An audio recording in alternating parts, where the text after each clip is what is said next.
Presidente, tiene una pregunta para el doctor Leiva. Les doy el micrófono. Primero, todos los agradecimientos al doctor Leiva y a ustedes, muy estimados asistentes. Voy a introducir con 2 o 3 comentarios esta pregunta. La calidad del diálogo para un acuerdo nacional. Creo que la calidad del diálogo tiene que ser un diálogo sincero.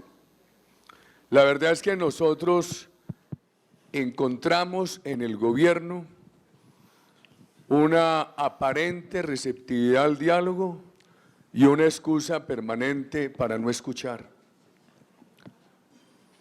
Yo tengo que reconocer, a pesar de las discrepancias con el doctor Leiva, ha habido un diálogo sincero. Cuando uno escucha todo lo que ha pasado con el plebiscito, el acto legislativo, las actitudes del gobierno, encuentra que el gobierno es un taur.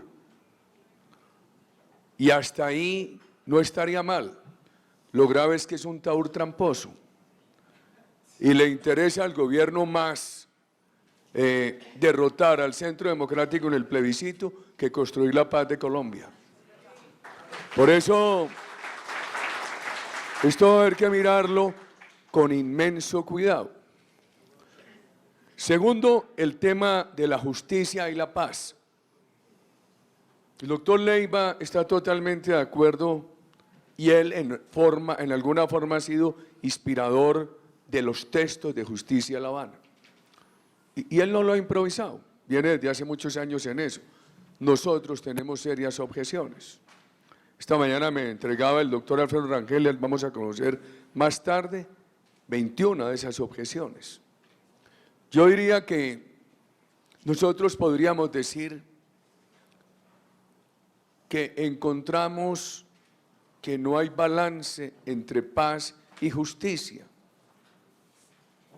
que lo que hay es un camino a nuevas violencias, pero eso es un tema sobre el cual habrá que seguir discutiendo y es muy importante, después de haber escuchado al doctor Leiva, que escuchemos los otros expositores.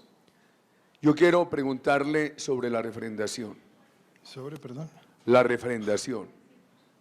Porque cuando uno escucha al procurador confirma que el gobierno no tiene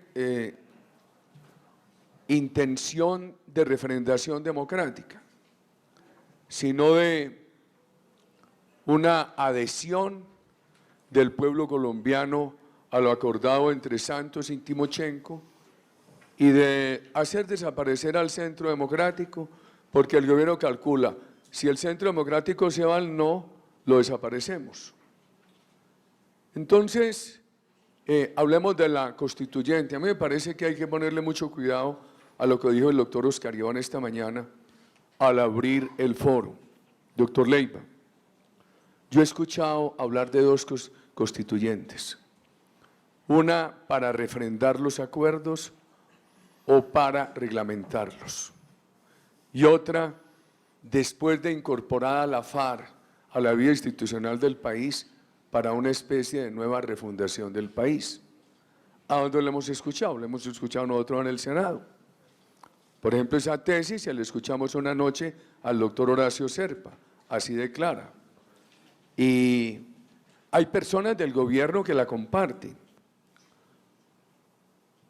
Yo no la entiendo, me parecería o una oportunidad de corregir hierros de estos acuerdos o un nuevo riesgo para que haya más inestabilidad en el país. Vamos a la otra constituyente, la de ahora, la que podría ser un reemplazo de ese eje fascista que integran el plebiscito y el acto legislativo. La pregunta es, ¿esa constituyente sería para refrendar o para reglamentar lo acordado? ¿Qué margen tendría esa constituyente para entrar a revisar lo acordado? ¿Hasta qué punto habría flexibilidad frente a lo acordado?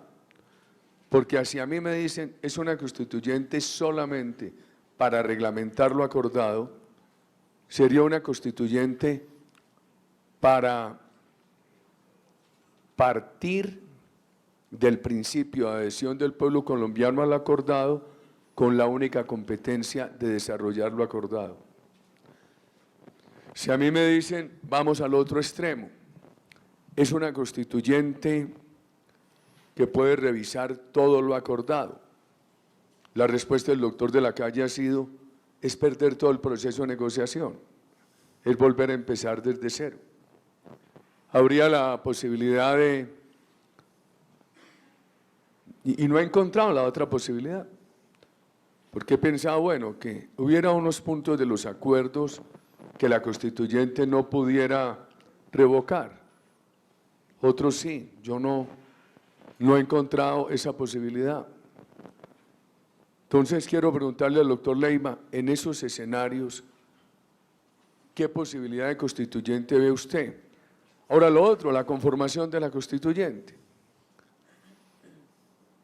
Lo último que se ha escuchado es que sería una constituyente de una conformación mixta, que irían personas de la FARC, de los compatriotas indígenas, de las negritudes, de las organizaciones sociales, por una especie de derecho propio.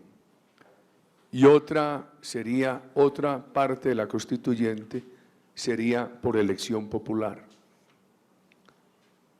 Al agradecerle su presencia, doctor Leiva, que usted le haya contado a este foro sus tesis, yo quiero preguntarle su opinión sobre la posibilidad de la referendación a través de constituyente y qué alcance tendría esa constituyente. Con mucho gusto, presidente. Hay algo que yo quiero poner de presente y es como en las conversaciones que he tenido con el presidente, él siempre ha reconocido que nunca entraba en contradicción. Usted me dice las cosas como son. Y eso tiene que ser así. Lo primero que le quiero señalar, haciendo es énfasis en ese reconocimiento que usted generosamente me ha hecho, es que no hay acuerdo del gobierno con las FARC sobre ninguno de los temas referidos al mecanismo de refrendación. Aquello de que ya hay un acuerdo velado para llegar a una constituyente, eso no es así. Yo sí creo en la fortaleza del acuerdo general, porque las cosas se firman para cumplirse. Uno puede estar en desacuerdo. Le voy a decir algo que una vez me comentó Marulanda. Se me podrá no creer. Le digo, mire, doctor Leiva, si uno hace un acuerdo y se da cuenta que no es bueno, tiene que cumplirlo. Es la única manera de desarrollar lo convenido. Lo que se ha hecho hasta el momento está por fuera de la agenda. Algunos dicen, es que usted es enemigo del Congreso. Yo no soy enemigo del Congreso, yo soy respetuoso de los acuerdos. Se habla de refrendación en el punto 6º, al cual no se ha llegado todavía.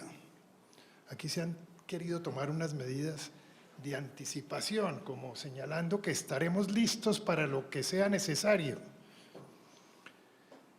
Yo no quería entrar a profundidad en el tema del plebiscito. A mí me correspondió en la Asamblea Nacional Constituyente presentar un documento que está en el archivo sobre el por qué la residencia de la soberanía en el pueblo. Y ahí es donde surgen no el sufragio como función, sino las funciones del sufragio, con representación y mandato, porque mientras que residía en la nación eso no cabía. Y una de las manifestaciones es el plebiscito, pero nunca se anticipó que fuera para estos menesteres.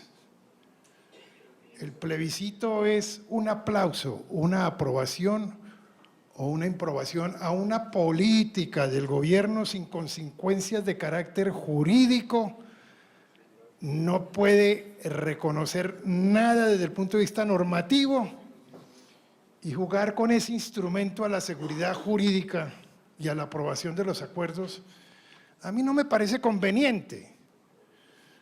Lo digo con toda la serenidad del caso. El referendo sí es un mecanismo de reforma de la Constitución, uno de los 3 mecanismos. Están expresamente consagrados los actos legislativos, el referendo y la constituyente. El plebiscito no. Aún más, los actores lo catalogan como un instrumento propio de las dictaduras. Viscaretti y Ruffia lo cita la Corte Constitucional a propósito de unos fallos relativos a la participación ciudadana. Pero sigamos, presidente.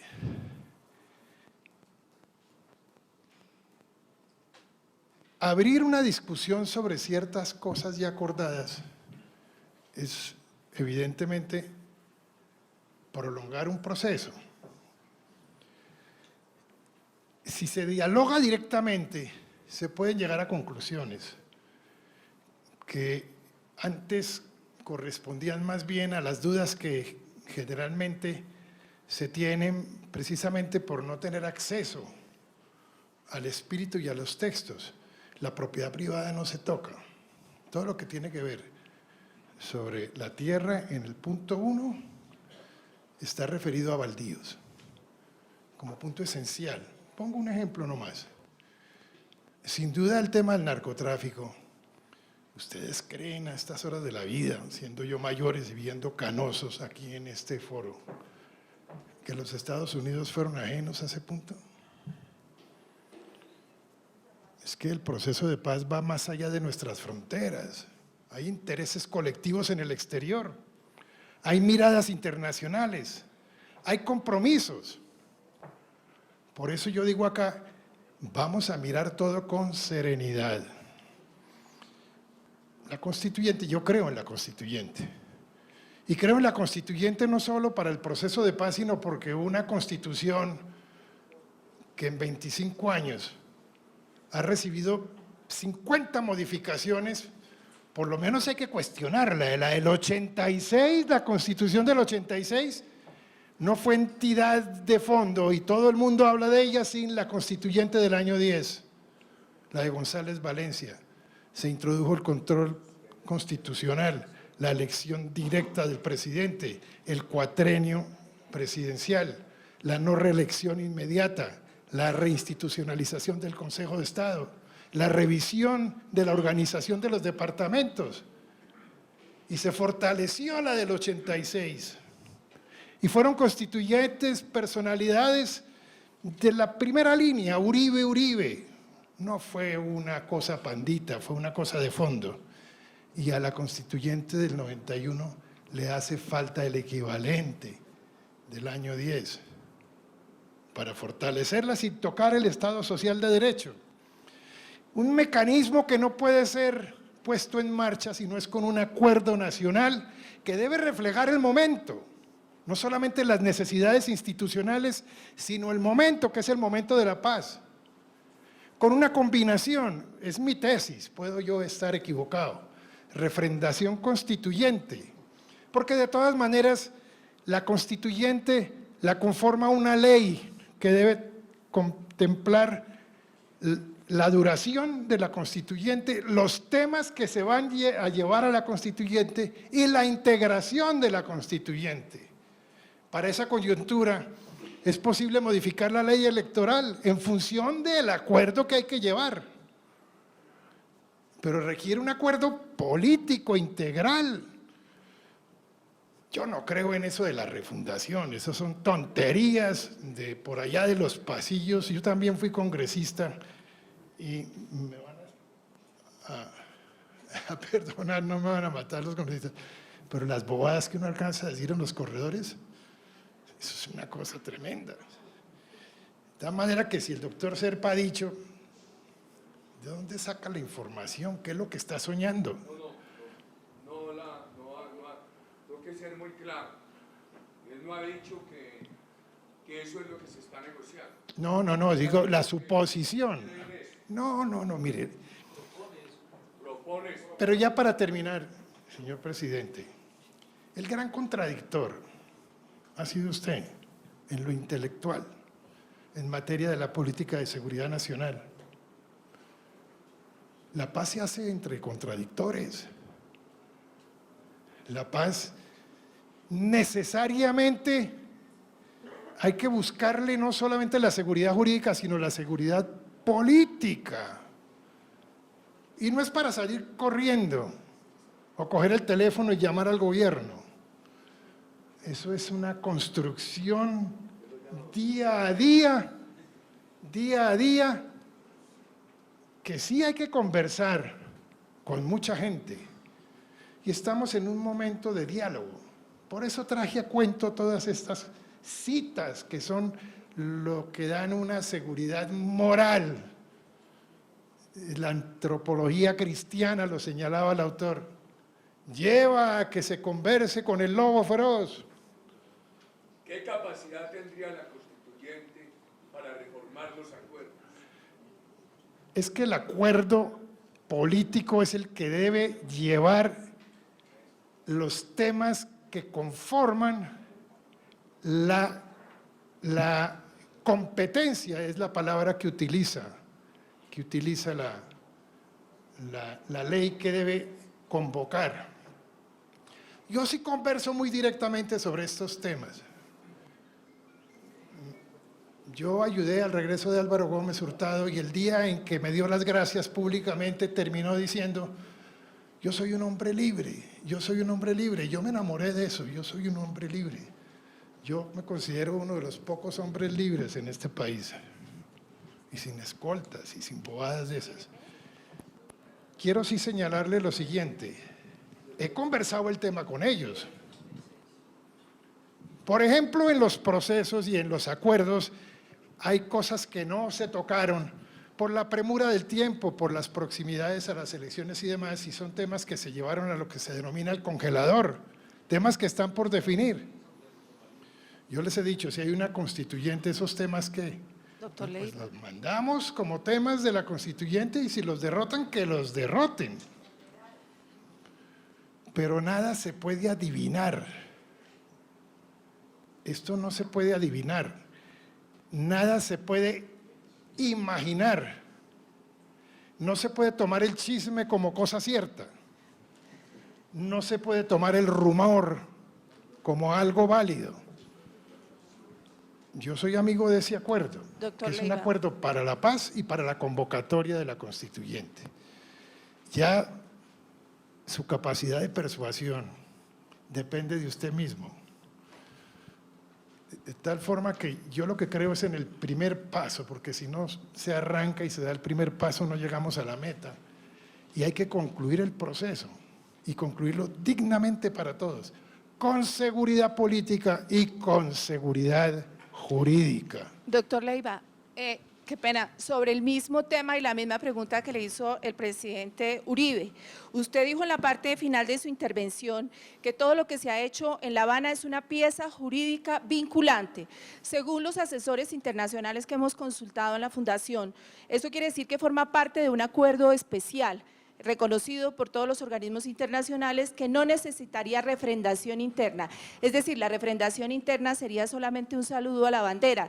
Entonces le hago la misma pregunta que le hizo el presidente Uribe. ¿La constituyente de la que están hablando es una constituyente que no modifica nada de lo acordado, es solamente para desarrollar lo acordado? Pues yo creo que se puede perfeccionar, se puede perfeccionar. ¿Por qué desechar lo que vale la pena? Pero perdóname, es que quiero terminar acá lo que le quiero decir. Y la doctora María Fernanda Cabal posteriormente, que tenía la mano levantada, el senador Cabrales, y adelante el doctor Oscar Iván Sierra. A ver, si con el permiso tuyo, entonces agregamos, bueno. Doctor Leiva, ¿le parece bien si recogemos 3 preguntas? Lo que ustedes quieran, ustedes mandan.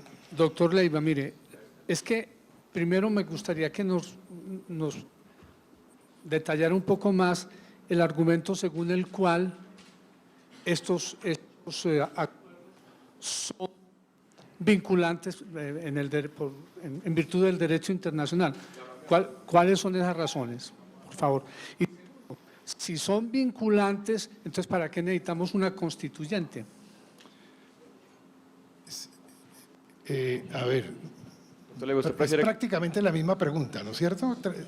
Permítaseme englobar la respuesta. Si quieren agregar alguna otra, con mucho gusto. Yo quería preguntarle si las salvedades que están de alguno de los puntos, en especial del punto primero, según lo que usted dijo, entonces ya no se tendrá en cuenta y seguirán con el punto que falta, que es el sexto, porque me da la impresión que usted habló de que las salvedades podían ir a una constituyente. Entonces, eso me puede llevar a pensar que ya esas salvedades, esos no se van a seguir tratando. Pues es una impresión que yo tengo.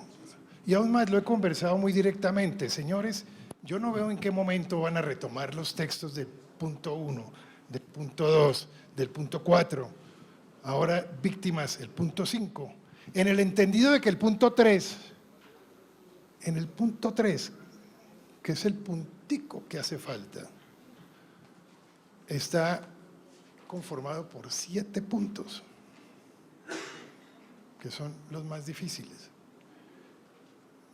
No veo en términos objetivos, serenos, no veo en qué momento van a reabrir. Y por eso lo puse sobre el tapete. ¿Y estos puntos qué? Creyendo ellos en que se puede llegar a una constituyente, dicen que los metan, se discuten. Si los aprueban, magnífico, y si los derrotan, pues se derrotan.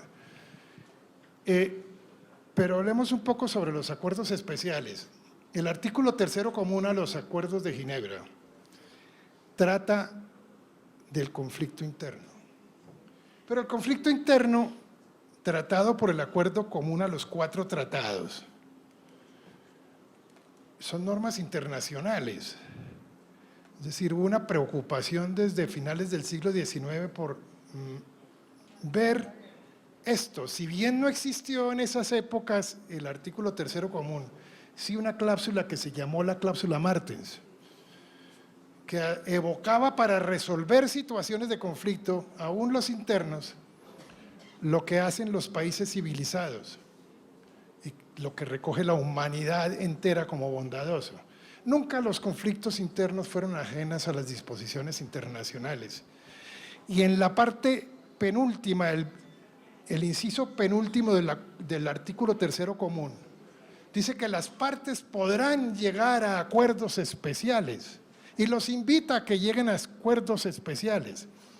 Y el Tratado 3, artículo 6º, dice que las partes en conflicto podrán desarrollar acuerdos especiales sobre todo lo que les venga en gana, por decirlo vulgarmente. La redacción no es exacta, pero el contenido es ese.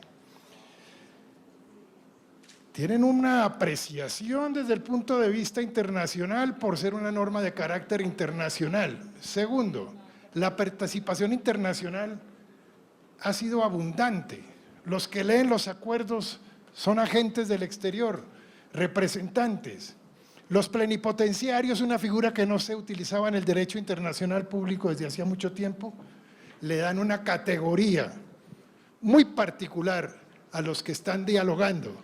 Los pronunciamientos del exterior sobre el particular, que son muchísimos, para no hablar de la doctrina.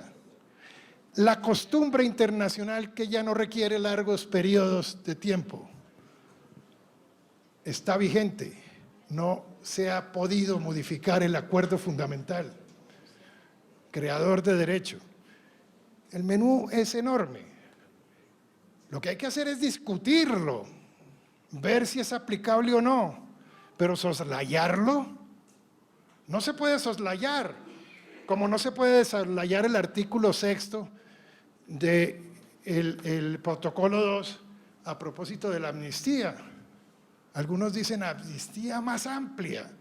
La comisión lo que hizo fue poner entre comillas el concepto, la amnistía más amplia, siempre y cuando no se tratara de delitos de lesa humanidad y de delitos de guerra. Pero eso es una realidad que está allí. Es como decir que no existen las hipotecas. Pues puede que a uno no le guste estar hipotecado, pero eso no quiere decir que no exista. Son normas que por lo demás tienen unas condiciones especiales, por ser propias del DIH, que son imperativas, no requieren compensación por parte del otro, de obligatorio cumplimiento, erga omnes. Esa es una realidad que está allí para estudiar. No es que alguien diga, no, es que yo soy la última palabra, uno no es la medida de las cosas. Pero bien vale la pena que ustedes, una institución tan seria, acompañada de especialistas en el tema, abran el compás y comiencen a estudiar qué es lo que ha venido sucediendo. De otra parte, también vale la pena destacar aquello del blindaje. Hay unas normas que no se ponen en funcionamiento de parte de la Corte Penal Internacional mientras que lo acordado se cumpla. Fíjense ustedes, esto es bien importante para que lo tengan en cuenta. El señor Fiscal General de la Nación cuestionó el indulto del M-19. A mí me sorprendió. Yo sí había sospechado que de la manera como venía desarrollándose y recomponiéndose la Jurisdicción Especial para la Paz, cualquiera podría llegar, una víctima, un descendiente de José Raquel Mercado, y preguntar, ¿y mi verdad? ¿Y mi reparación? Pero entonces se suscita este hecho a partir de la Fiscalía. Téngase cualquiera consideración u opinión en torno a la figura del fiscal. Es algo que imprime carácter, que lo haya manifestado. Pues resulta, señores, que a raíz del fallo de Mozotes se cayó el acuerdo de paz del Salvador. No es un pronunciamiento baladí. Y hoy se le están abriendo investigaciones a los máximos responsables del conflicto interno de El Salvador 12 años después de la caída. ¿Qué hizo la Fiscalía? Conoció que la Corte Interamericana estaba revisando la amnistía del M-19 y actuó rápidamente para hacerle saber a la Corte Interamericana que la jurisdicción interna no se había cerrado. Antes que ponerlos en tela de juicio, le puso una campana de comprensión. Moraleja, tenemos que revisarlo todo, verlo todo con detenimiento, los alcances jurídicos, la manera del cierre, porque no podemos de la noche a la mañana comenzar a jugar con fuego. Que soy enemigo de la Jurisdicción Especial para la Paz es una expectativa internacional. Por eso el margen nacional de apreciación sirve porque comienza a retomar para Colombia algunos principios de autodeterminación en esos puntos. Y por eso el cuento de la historia. Hace mucho tiempo, en La Habana, le dije a uno de los comisionados del gobierno, uno sabe cómo comienzan las cosas, pero no sabe cómo terminan. Nadie pensó en lo que se está sucediendo. El gobierno pensó que esto era facilísimo, vengan, sométanse y váyanse. Eso no es así, y eso no se maneja con pasión, eso no se maneja reflejando competencias políticas, eso no se maneja sino revisando y construyendo, y como se lo señalé a esa persona del gobierno, vayan creando el expediente. Una persona como Navarro, hace tantos años, 25 años, 26 años de haber sido cerrado los expedientes del M-19, pudo haber pensado en que 26 años estaban por allá y el hombre está entero. Es decir, el tiempo es algo que definitivamente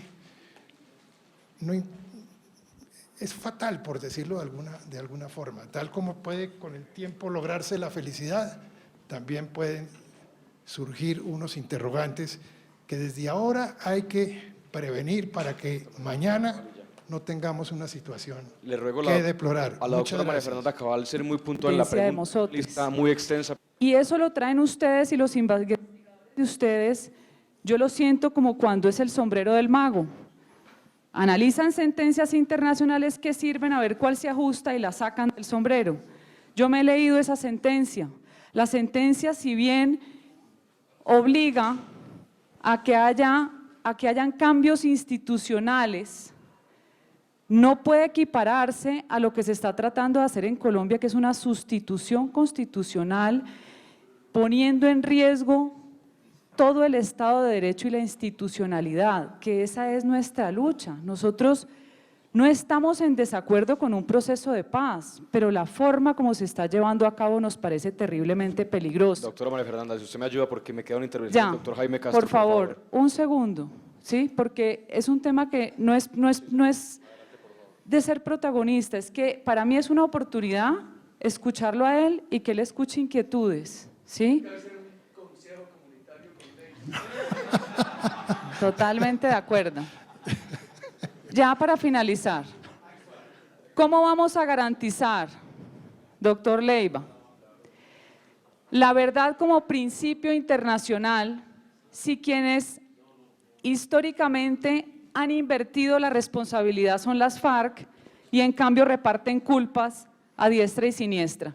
Karina y Samir, en declaraciones en Justicia y Paz, han dicho que las FARC, su componente es un proyecto en un 80% político y en un 20% militar. Esa es la diferencia. ¿Cómo garantizamos que la sociedad va a tener tranquilidad de que ese 80% va a someterse a la justicia transicional? ¿O es parte de ese pacto de impunidad que existe? Muchas gracias. Doctor Jaime Castro, con la última pregunta, para que esto no se convierta en los diálogos de La Habana que se extiende durante el doctor Jaime Castro. 15 personas que quieren hablar y hay 2 horas, sí, hay 2 horas de retraso, entonces si me ayudan aquí, por favor. La mía, doctor Leiva, es una pregunta menor. Las conversaciones de La Habana y el acuerdo final que allá se suscriba, sin llegar al punto de la refrendación, a juicio suyo, ¿le conceden a las FARC el carácter de fuerza beligerante? Comencemos por la respuesta, Jaime. Doctor Leiva, usted me excusa, el senador Cabrales le había pedido la palabra hace tiempo. Gracias. Gracias, doctor Leiva. Sí. Gracias, doctor Jaime. Escuchándolo usted en ese recuento histórico de la violencia de Colombia, yo quisiera hacerle una pregunta. ¿Cuál es la diferencia entre guerrilla y paramilitarismo? Una bala de cada uno de ellos asesina a un colombiano y es igual. Y la segunda pregunta inmersa en lo mismo. ¿Por qué la FARC no acepta la Ley de Justicia y Paz que se creó y se hizo en el gobierno del presidente Uribe, casi perfecta en la letra, con sus errores en la aplicación por falta de voluntad del Estado? Comenzamos por Jaime Castro. La beligerancia es una institución que pasó de moda hace mucho rato, sobre todo con, es una palabra que no se puede utilizar, pero bueno, hagámoslo, la modernización, o más bien el ayornamiento del DIH, sobre todo a partir del artículo 3º común que en su último inciso dice que la puesta en marcha de todo ello no modifica la naturaleza jurídica de las partes.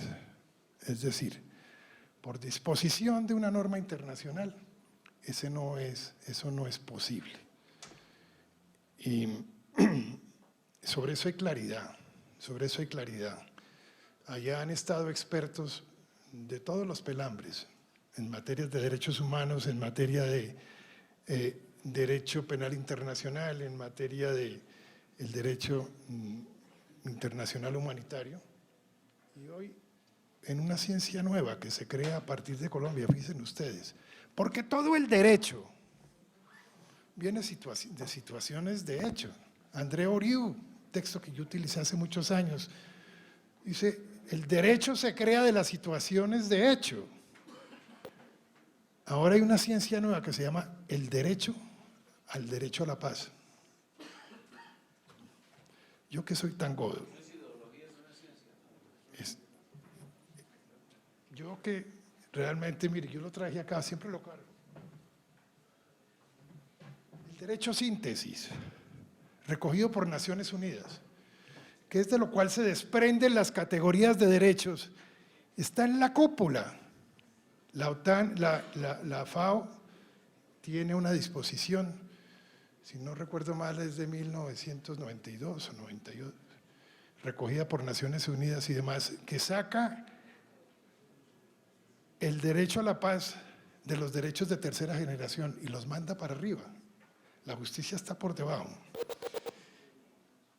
Curiosamente siempre citan a Kant y siempre citan a, bueno, entre menos lo hayan leído y realmente cuando tenemos autores colombianos, mire, José Eusebio Caro, perdónenme que se los diga, de 23 años, el ejercicio simultáneo, armonioso de todos los derechos es la paz. Y eso es así. ¿A qué voy yo? Que dentro de esta nueva ciencia que se llama el derecho a la paz, se parte de la base de la buena fe y se parte de la base y la premisa de que el derecho no puede ser un obstáculo, sino una solución. Que es difícil entenderlo, así es. Pero ya también ha definido la jurisprudencia internacional y las mismas normas temas como el de la beligerancia, para pasar después a la segunda respuesta, que yo no sé, que están pensando en que las FARC tienen un plan, yo no sé. Hay un principio universal, sobre todo que se ejerce en los Estados Unidos, y que me lo oyó mi general Jaime, allá en su sede. Se ve algo en el Tea Party. Dice, yo más santo que tú. Ese es un complejo de la modernidad. Yo más santo que tú. Yo, por ejemplo, no me siento más santo que nadie. Entonces, no pongo hipótesis no científicas o no constatables como punto de partida para aproximar temas tan complicados. Yo la felicito, usted ha hecho una gran carrera. A veces se ve que el matrimonio no solamente es un contrato entre dos personas, sino que también nutre la posibilidad de una cantidad de cosas, porque usted ha tenido la opción de estar cerca de realidades objetivas. Y usted es una luchadora, y yo le reconozco eso. Pero en estos temas yo creo que se requiere más objetividad, de golpe conversar con el otro, de golpe recoger aquella voluntad de San Francisco antes laico, de irse a hablar con el lobo feroz que estaba golpeando a Roma. Vale la pena, es un ejercicio intelectual como cualquier otra, y eso no la comprometería para nada. El otro tema, es decir, el tema del paramilitarismo mezclado con… Hay una gran diferencia entre alzarse en armas contra la Constitución y la ley y otra en alzarse a la violencia para defender la ley y las normas jurídicas. Es un contrasentido. Pero sobre eso ya también hay muchas definiciones. Yo sí creo que los paramilitares son diferentes. El paramilitarismo no es una cosa nueva, se dice, y aún más, siempre se trata de fastidiar a alguien. con el cuento de los paramilitares. En el segundo acuerdo de la Uribe, que es la extensión del que se firma en 1984, yo creo que Fabio debe recordar eso, las FARC le piden al gobierno que luche contra el paramilitarismo. En el momento en que en el mismo adendo recogen la Unión Patriótica como partido de desmovilización. Y desde ese entonces buscan unas garantías, que por desgracia, porque yo nunca he creído en los gobiernos malos, yo es la mala intención, entonces eso no. Otra cosa es la responsabilidad del Estado por una extensión de situaciones, por omisión, en fin. Pero desde ese entonces se habla del paramilitarismo como algo diferente a la guerrilla, como algo diferente a la guerrilla. Y así lo recogen las normas internacionales también. El problema es cómo se diferencian las masacres de los unos de las masacres de los otros. No, pues imagínese usted. Y hoy hay un interrogante profundo, muy profundo, que si los estudiosos lo profundizan, valga la redundancia, es relativamente grave o profundamente grave. Por ejemplo, el bombardeo que sucedió en el Chocó a una banda criminal en el DIH comienza a darse posibilidades de que puedan ser elevados a una... Ahí está. O sea que usted también se ha preocupado por el tema. Veo que lo hemos estudiado. Sí. Y hay una gran confusión en el Ministerio de Defensa. Pero si la misma Cruz Roja ha dicho, ha establecido unos elementos, si tienen una organización, una capacidad de hacer daños sistemáticos, esta jerarquía están autorizadas, la Cruz Roja entiende que esas operaciones son unas operaciones legítimas. No, es que no, el presidente no es la Cruz Roja, sino es que el protocolo 2, aquí el doctor que lo tiene a la izquierda, que es un experto, así lo determina. Bueno, señor presidente, yo le reitero mis agradecimientos, espero haber servido de algo. Muchísimas gracias.